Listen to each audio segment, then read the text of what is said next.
Bonjour à tous et bienvenue dans la Debug Room, l'émission du développement web et mobile, présentée par Teddy Valente et Benjamin Hazan. La Debug Room est disponible un lundi sur deux sur debugroom.fr.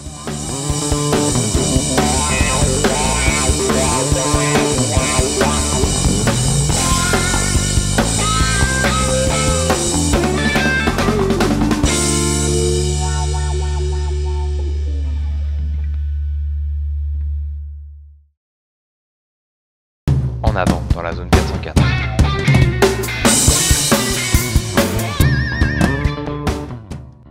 Et dans la zone 404, je vous propose de découvrir la table de vérité de JavaScript. Alors pour ceux qui ont fait un petit peu de binaire et de logique numérique dans vos années d'école, vous savez ce que c'est qu'une table de vérité, hein, c'est celle qui permet de savoir... Tu sais plus du tout? Non. Je me rappelle pas. Table de vérité, ça te permet de savoir en fait quelle est la réponse qui va être donnée. Genre si tu as une opération de comparaison par exemple entre 0 et 1, ça te permet de savoir en fait est-ce que ça te permet de savoir de connaître toutes les réponses. Donc ça fait un tableau, donc bah voilà, je vais comparer 1 avec 1, 1 avec 2, 1 avec 3, 1 avec 4 et de voir un peu bah voilà si j'ai une comparaison un peu compliquée, je sais pas si le cosinus de la racine carrée de la somme de ces deux nombres est supérieur à 0 ou à 1, tu vois, un truc un peu comme ça, ça permet de savoir un petit peu si ça fait oui ou si ça fait non, si la réponse c'est oui ou c'est non pour toutes les combinaisons possibles de la comparaison. D'accord? Donc c'est ça une table de vérité. Pour ceux qui sont en vidéo, là, ce dont je vais vous parler, c'est de la table de vérité de l'opérateur égal, enfin, double égal, triple égal et if de JavaScript, parce que, alors, triple égal, elle est assez simple, puisque en gros, faut que le signe, faut que la valeur et le type soient le même en JavaScript, donc je sais pas, si je compare 0 et false, 0 ne sera jamais triple égal à false, par contre 0 sera triple égal à 0, puisque c'est bien de même type, et de même valeur. Alors que le double égal, oui, c'est un peu compliqué à l'oral, mais ceux qui regardent en vidéo, je suis désolé pour ceux qui l'écoutent en audio, tout est beaucoup plus clair. Moi, ce que je trouve intéressant, c'est surtout la table des doubles égales, parce qu'on sait que la table des doubles égales, elle fait des conversions implicites. Je sais pas, 0, c'est implicitement converti en false, mais la chaîne de caractères 1, c'est implicitement converti en true. Bon, il y en a tout un tas d'autres. Et en gros, voilà, c'est ce qu'il nous propose d'aller découvrir, c'est de dire comment ça permet de visualiser les comparaisons implicites qui sont les conversions implicites en booléen qui sont faites par JavaScript. C'est vrai que très sincèrement, les apprendre par cœur, on a tous mieux à faire, et pourtant c'est quand même ni plus ni moins qu'une boîte à baffe. Hein. C'est quand même extrêmement piégeux, en tout cas moi je trouve.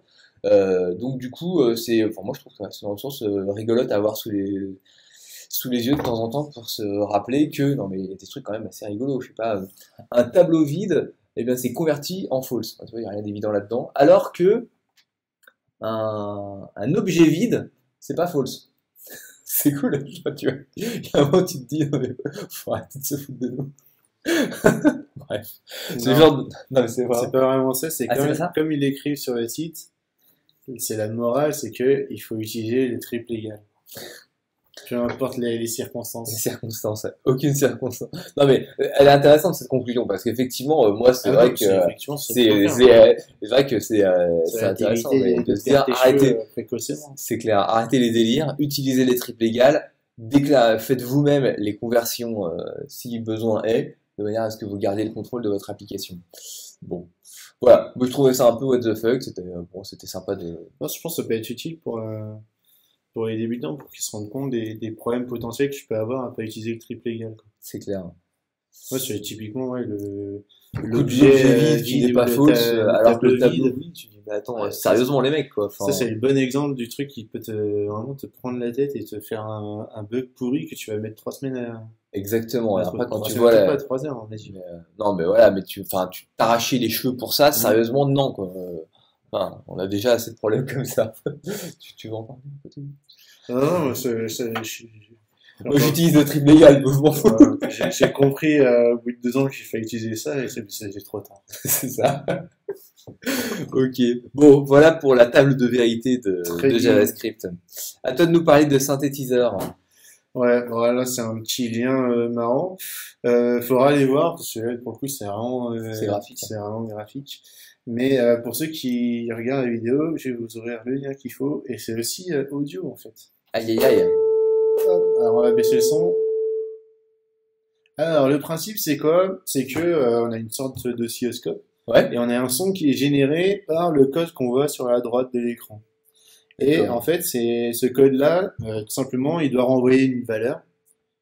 Et Ouais. donc la valeur, on la calcule comme on veut. On a accès à, ça doit être du PHP.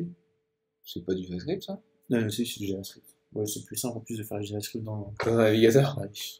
Et voilà, donc en fait, le but c'est de retourner une valeur qu'on calcule comme on veut. Donc là, par exemple, l'exemple qu'on a, c'est sin de 441. Et du coup, ça fait ce bruit-là. Voilà. Donc c'est un bruit monotone. Mais si vous êtes un peu matheux, vous pourrez arriver à ce genre de résultat qui est déjà beaucoup plus sympa. Et voilà, je vous mets le son.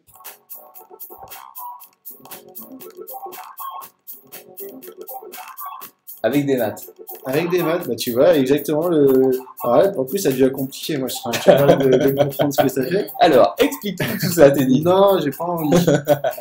Mais voilà, en fait, c'est marrant pour les gens qui veulent.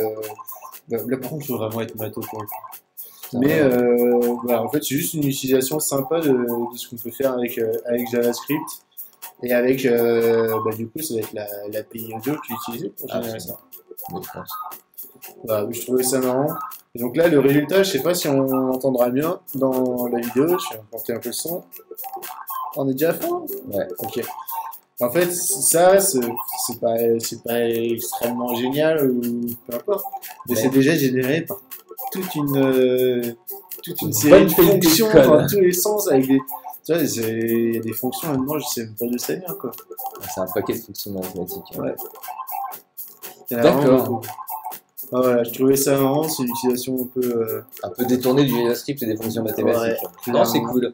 C'est cool, c'est rigolo. Puis c'est vrai que. Mais tu vois, je verrais bien, j'enverrais bien ce lien-là, tu sais, dans une université ou un truc comme ça, où les mecs, tu sais, où il y a des scientifiques qui font toujours un peu de dev, C'est ça. de scientifiques, quoi. Ouais. Et je leur enverrais bien ça pour voir s'ils arrivent à générer comme musique.